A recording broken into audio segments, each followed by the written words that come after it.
যদি না চান তাহলে আপনাদের সকলেই পান করতে হবে আগামীতে যেন দেশ ইসলাম শাসন করতে পারে। এদেশে বিভিন্ন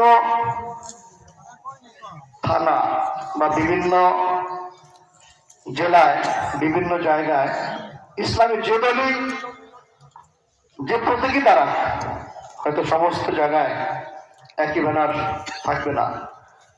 ইসলামী দলগুলো ঐক্য হতে যাচ্ছে, অনেকটাই ঐক্য হয়েছে।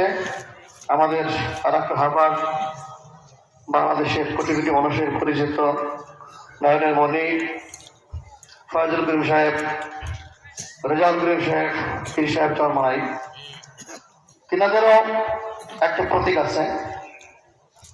আল্লামা মামুন হক সাহেবের একটা প্রতীক আছে।